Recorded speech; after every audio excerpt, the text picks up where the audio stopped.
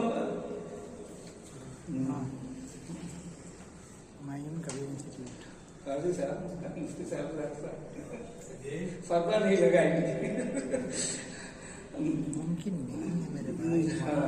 یہی پوائنٹ، یہی نکات معاصرت ہے کہ صوفیہ نے بے صورت کی یعنی مزارات سے فاصلہ نہیں بنایا، بلکہ شریعت کے دائرے میں اور ویدان کے فلسفہ کو سامنے رکھتے ہوئے عرس، فاتحہ، چادر و گاگر، مجلس سما کا احترام کیا، اور اس نظر پر خوب رقص کیا کہ کچھو جگمگ جگمگ ہو ہے، چدریا اوڑے صورت ہے، جگو کچھ بول نہ سکے کچھ کہہ نہ سکے، لیکن صورت کی عبادت ہے۔ غیر عربی علاقوں میں یعنی ہندوستان، پاکستان، افغانستان، ایران میں صوفیہ نے سادھوؤں اور سنتوں کی طرح جوگیا یا شجرتی لباس پہننا شروع کیا، مقامی زبان میں تحریر و تفسیر کی، ورد و اذکار میں حفظ دم وغیرہ کے ذریعے مطابقت پیدا کرنے کی کوشش کی۔ بقرعید چھوڑ کر تمام اسلامی تہواروں میں، یہاں تک کہ روزہ افطار میں بھی، تمام اسلامی تہوار رمضان میں روزہ افطار کے لیے سحری میں اور رات کے موقع پر خاتونی اشیاء اور تبرکات کے لیے وہ کھانا بنوانا شروع کیا جو بلا تفریق و مذہب ملت تمام لوگ کھا سکے۔ صوفیہ نے ایک ایسی گنگا جمنی تہذیب کو فروغ دیا جہاں نہ کوئی ہندو تھا نہ مسلمان تھا، نہ کوئی سکھ تھا نہ عیسائی تھا، نہ شیعہ تھا نہ سنی تھا، نہ بریلوی تھا نہ دیوبندی تھا، بلکہ سب اللہ کے بندے تھے اور سب کے سب آدم کے اولاد تھے۔ اس میں ان صوفیہ کرام کی کوئی مصلحت نہیں تھی، بلکہ وہ سب کے سب عملاً الخلق یعبد اللہ کے قائل تھے اور رسول اللہ صلی اللہ علیہ وسلم کے فرمان پر عمل کر رہے تھے۔ وَكُونُوا عِبَادَ اللَّهِ إِخْوَانًا، یہ اللہ کے بندو آپس میں بھائی بھائی بن جاؤ۔ اور اگر کسی نے مذہب کا سہارا لے کر کسی دوسرے مذہب والوں کے خلاف سر اٹھایا تو فوراً اسے روکا اور کہا مذہب نہیں سکھاتا آپس میں بیع رکھنا، اور سمجھایا کہ حافظہ گر وصل خواہی سلح کن خواہ بخاص و عام با مسلمان اللہ کا با برہمن رام رام. اس کا یہ ہرگز مطلب نہیں کہ صوفیہ اپنے فرائض میں بھی دوسروں کو شامل کرتے تھے. صوفیہ اپنے فرائض میں بالکل وہی کام کرتے تھے جو قرآن و حدیث میں موجود ہے، لیکن عام زندگی میں ان سے بہت قریب رکھتے تھے اور قریب کرنا چاہتے تھے اور قریب کر دیا تھا. انہی وجہ سے صوفیہ اس قدر مقبول عوام میں اس قدر مقبول ہو گئے تھے کہ بادشاہ اپنے درباریوں سے پوچھتا تھا کہ دلی پر میری حکومت ہے یا نظام الدین کی حکومت ہے. اتنے مقبول ہو گئے تھے.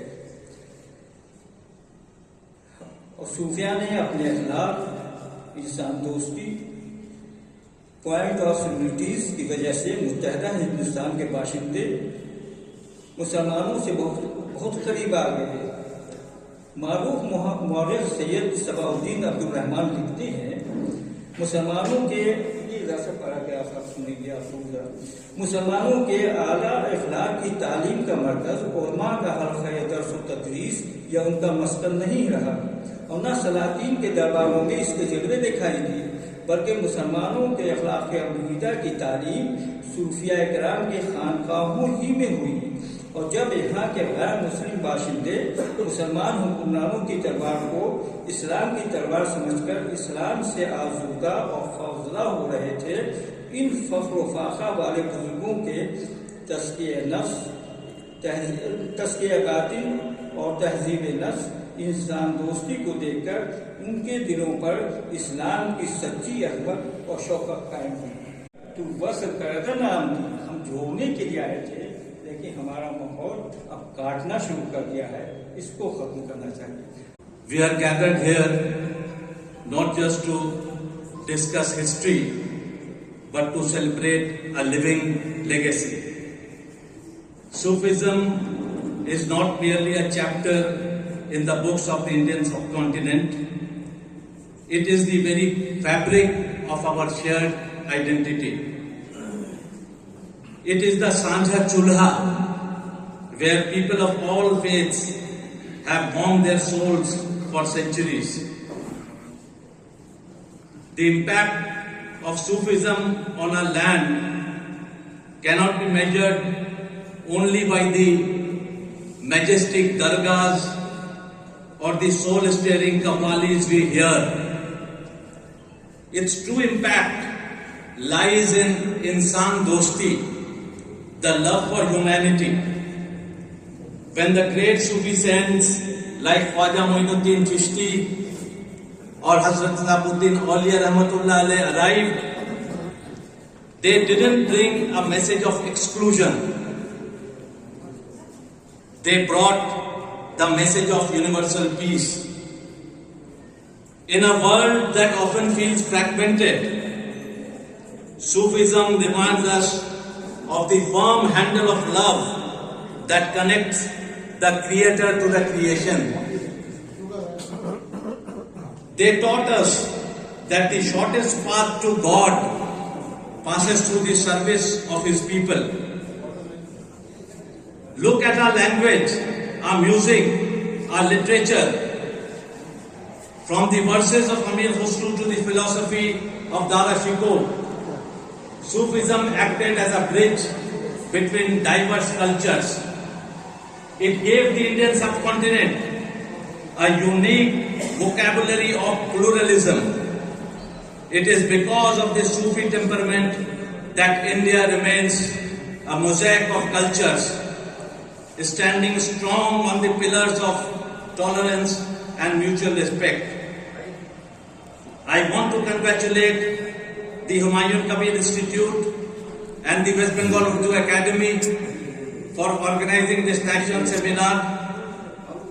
In the 21st century, we need the Sufi message of Muhabbat more than ever to heal our world. I hope this seminar inspires us to look beyond the surface and find that noor, that light that resides in every human heart. Thanks, Humayun Kabir Institute, for having me, and I look forward to the enlightening sessions ahead.